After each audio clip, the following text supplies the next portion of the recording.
I just got to get live on all the platforms. Give me 1 second. Okay, I think we are good to go. Hi, everybody. I'm Tiffany Hopkins. This is Normalize Talking to the Dead on Lilydale Radio. And this is our last episode of the season because Lilydale season starts in just a couple weeks. We'll be back in the fall. Most of Lilydale Radio. I will also be back in the fall with this show and planning to do interviews for the next season. So that's pretty exciting. I want to make sure everybody knows that season in Lilydale, like I said, starts in a couple weeks. Check out the entire lineup. There's so much going on online at lilydaleassembly.org. I hope to see you all here. Everything's coming alive. It's pretty sleepy around here during the winter, but people are coming back from their warmer winter locales, and the businesses are starting to open up, and yeah, we're really getting ready for season. It's very exciting. So tonight's episode, I want to talk about some spiritualist history, and that's because I just read this book called Radical Friend. It's about Amy Kirby Post, and the subtitle is In Her Activist World by Nancy Hewitt, who's a historian.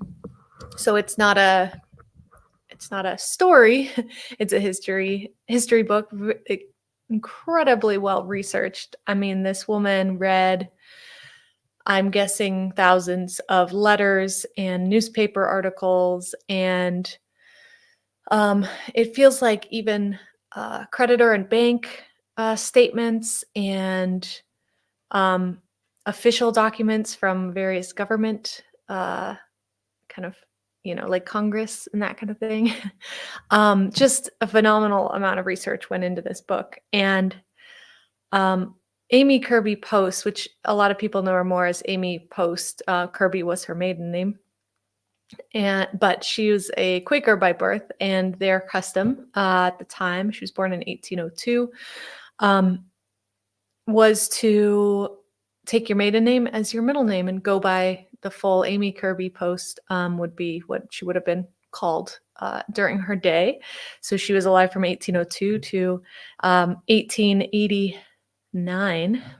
And so right around she was very involved in the early days of spiritualism, to an extent that at the time she had been referred to as the mother of spiritualism by many different people, and even in newspapers. She was, as I mentioned, born in 1802 in Long Island, and she was born a Quaker. She lived there, and interestingly, ended up marrying her brother-in-law. Not anything weird. She just she had moved in with her sister and her husband, and for a few years, and were helping with the children. And then her sister died, and then she ended up marrying her brother-in-law. And they lived in central New York until kind of farming region, until they moved into Rochester in the 1830s. And the thing to keep in mind is she was Quaker from birth and very active. And at that time, she was part of a group of Quakers who was sort of splitting off from the rest of Quakers because of their work in abolition. So this is happening in her family as she was growing up.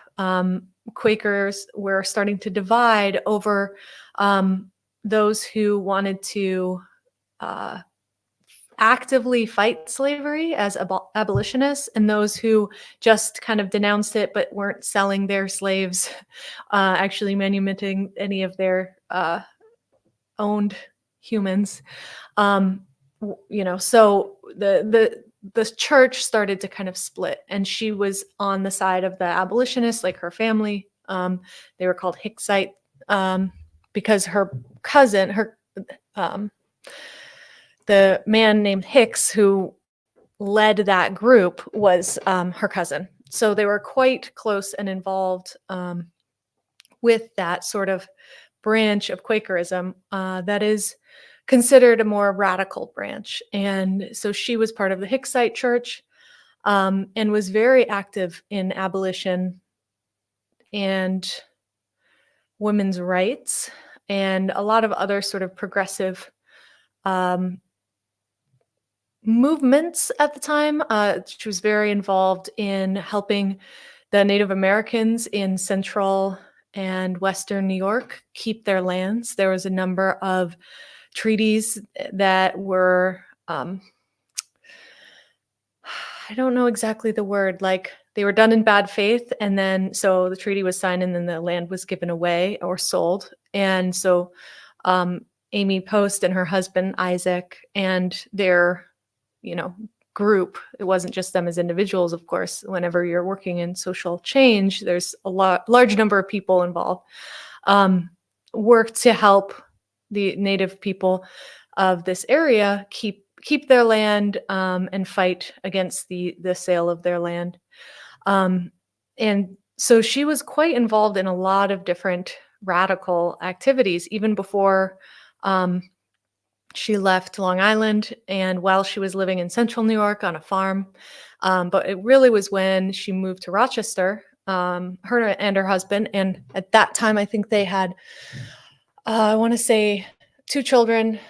Uh, One child left from the first marriage, and then they had three boys, one girl named Mary, and then three boys after after the Sarah or her sister died. And so they moved to Rochester. She continues to bear children into her late 40s.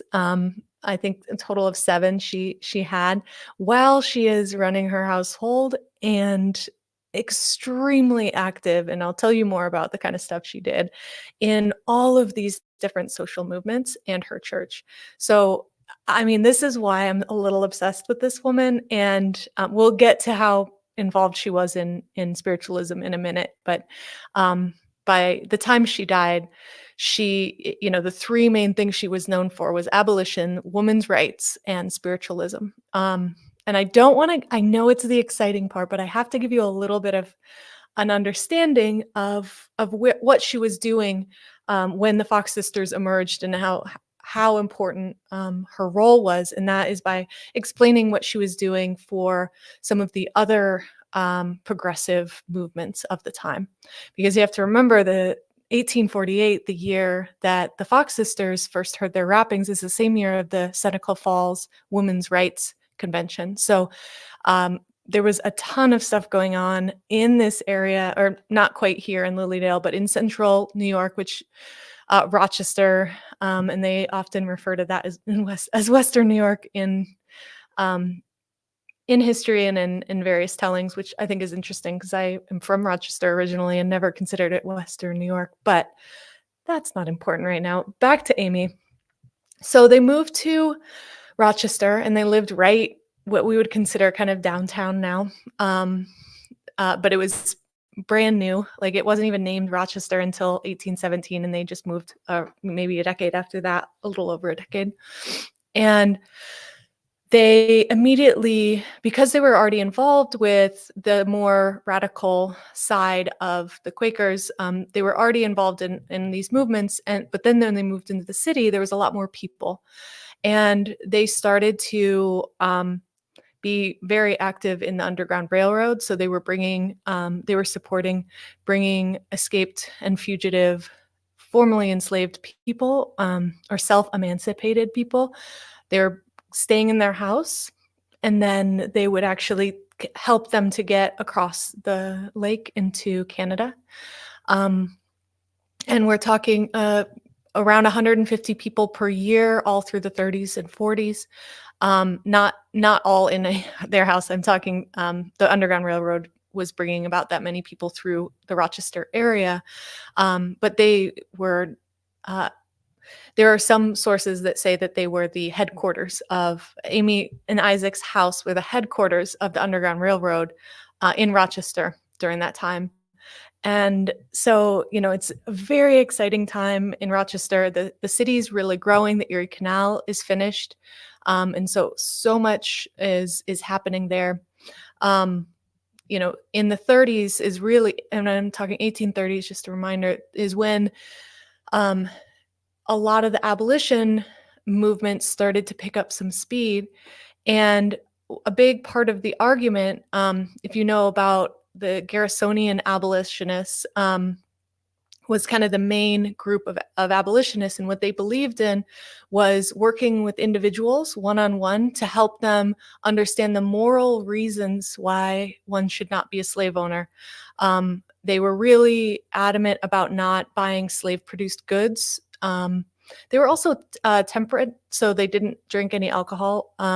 And just a little side note that I think is a little fun, because they're Quakers. They dressed in plain dress, and they used only thee, thou, and thine pronouns, not you or yours.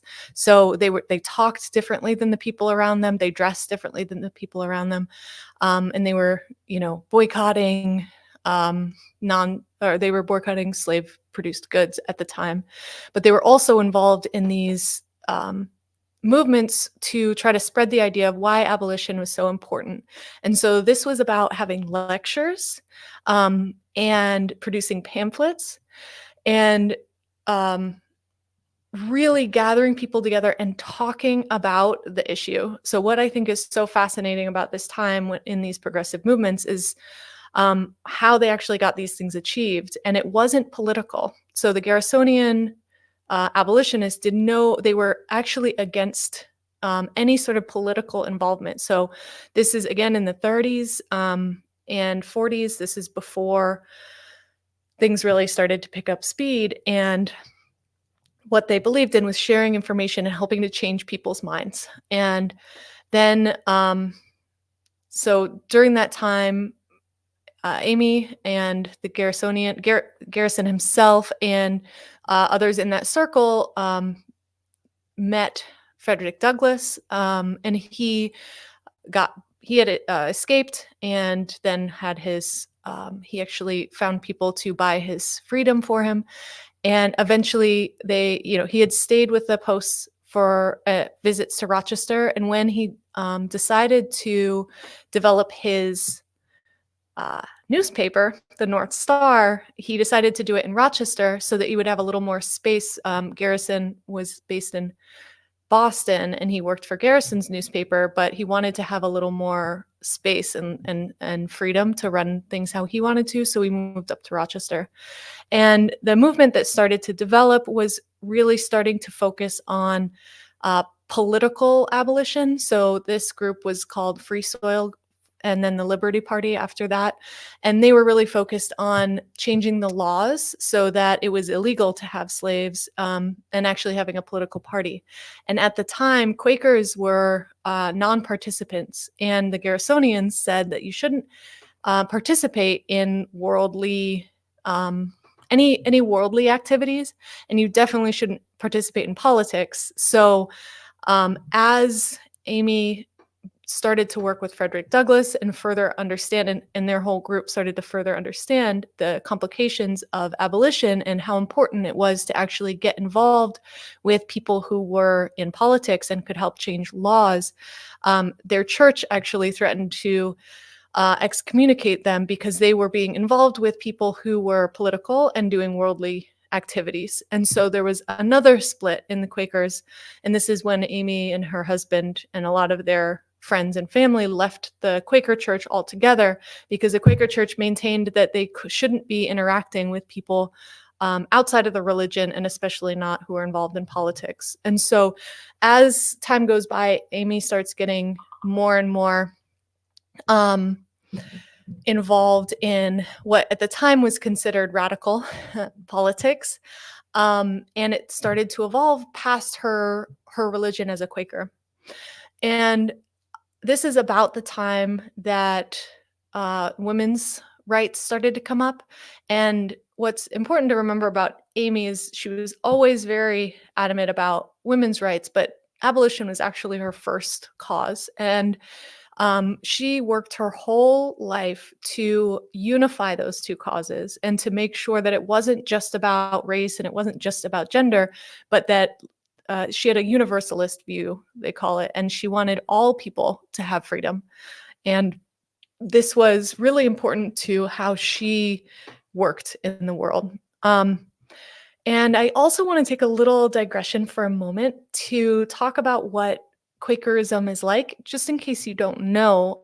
A Quaker service. So if you go to church at a Quaker church, even today, I've been to them in New York City, and we still have Quaker church here in Fredonia. And what they do is everybody sits in the same room. There's nobody in a pulpit. There's nobody at a stage, nobody above anybody else.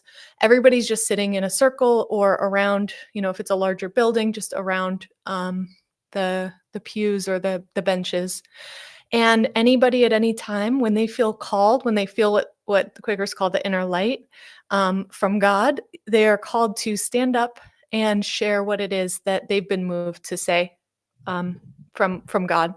So anybody who's been to a mediumship circle or development circle recognizes a little bit of this format. And so I think this Quaker background is especially important to keep in mind because um, so now I'll get back. Just keep in mind that process, and then remember that the Fox sisters, how it began was with rappings, right? That what didn't begin with seances or circles or anything like that, or even readings.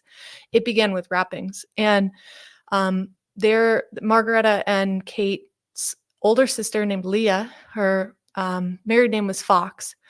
I'm sorry, her maiden name was Fox. Her married name was Fish. different animal. Um, the Fish family was actually not Leah in particular, but a lot of her cousins and siblings were very involved in the abolition movement. They knew the posts very well.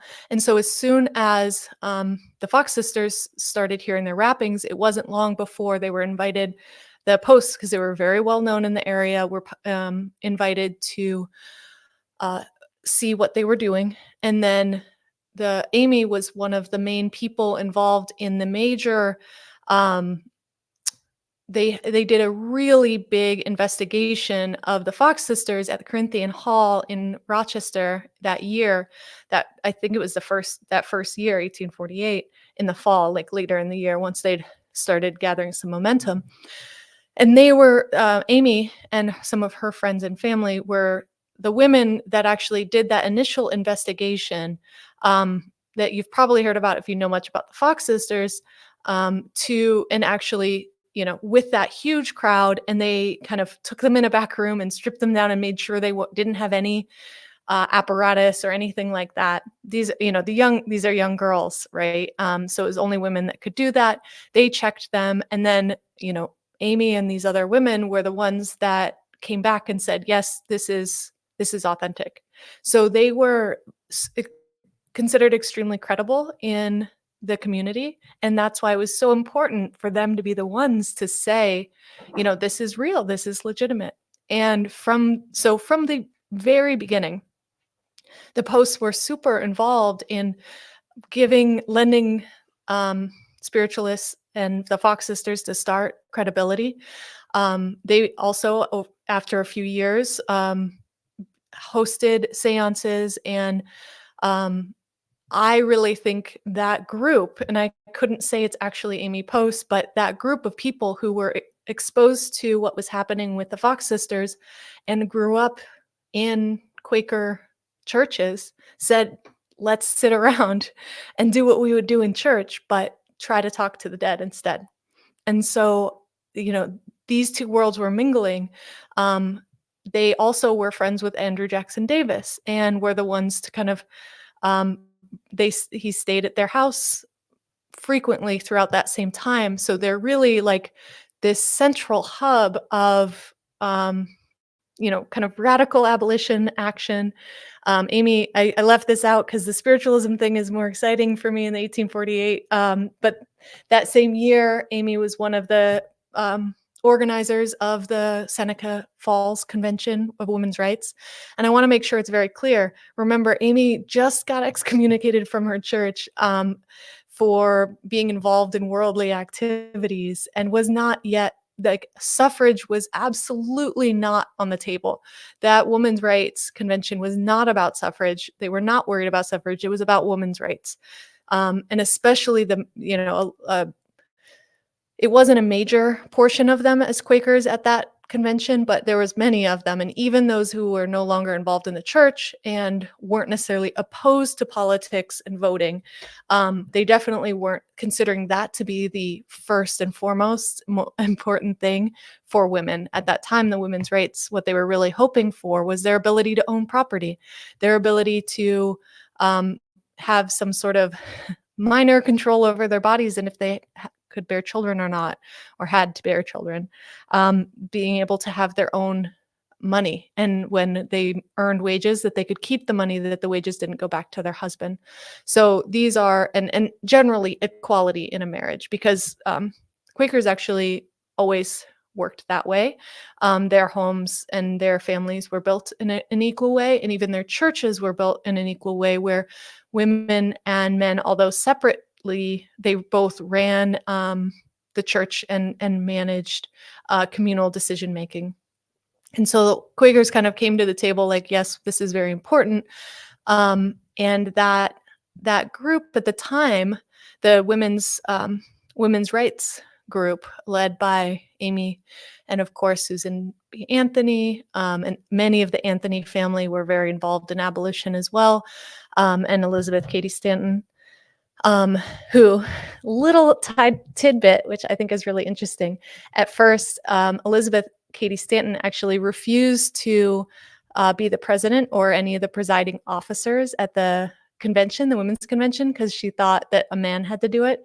And it was Amy Kirby Post that actually insisted that, if we're going to have equal rights, then I think we can run this committee ourselves.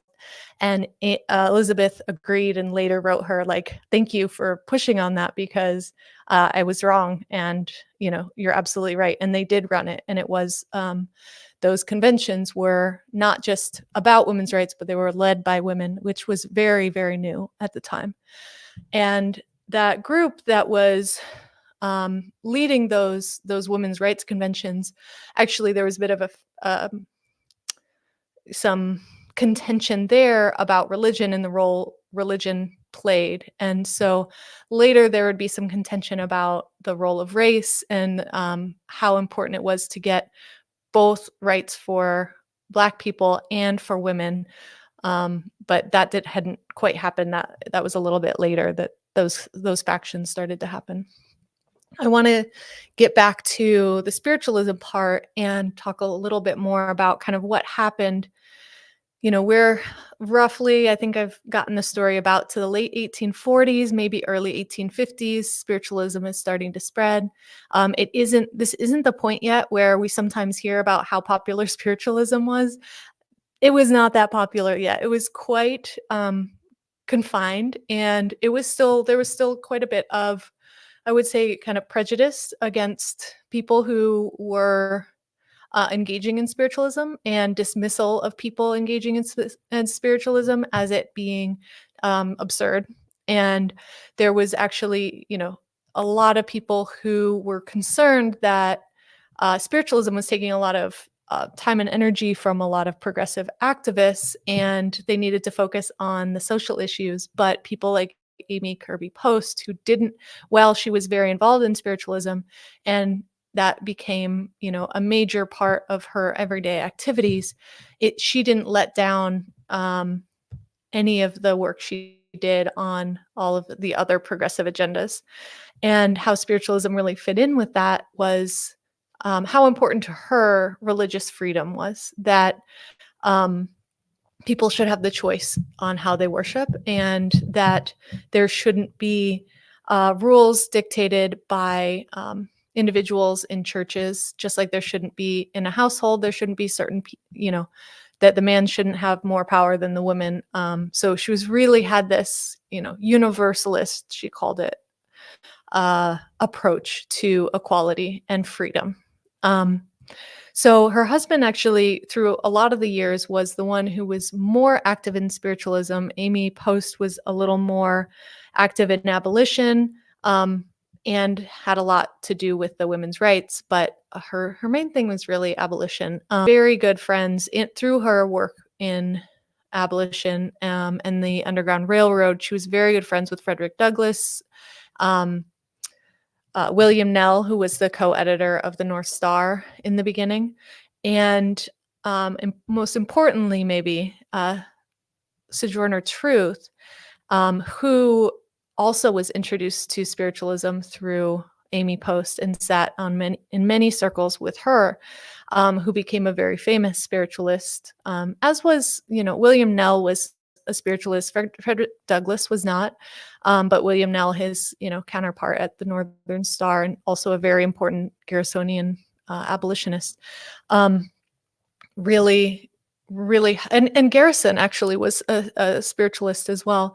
And having these people who were incredibly foundational to these huge social movements for social change is one of the reasons. I think it's one of the things that gave spiritualism its credibility in those early years, because we had prophets and very spiritual people like Andrew Jackson Davis. We had mediums like Cora Hatch, who stayed at the Post many times through Rochester as well, the Fox sisters. And I really think that having that interplay between the kind of activists who, again, going back to how they worked in lectures and in pamphlets. And we know that the other thing that spiritualists picked up in addition to circles was the trance lecture, and how important it was for spreading information and for showing people how mediumship worked. And again, I think this was something that was kind of modeled by activists at the time, and mediums kind of saw it and used that format for their demonstrations and to share philosophy, and start to get interest and another way for people to engage in spiritualism, if they were not engaging with in circles themselves or getting readings, which again, the sittings, they would have called them back then. Just like now, being able to sit in a big audience to be able to see mediumship is a lot more accessible for people. So it's always important to have that aspect. And actually, I just saw we're just about out of time.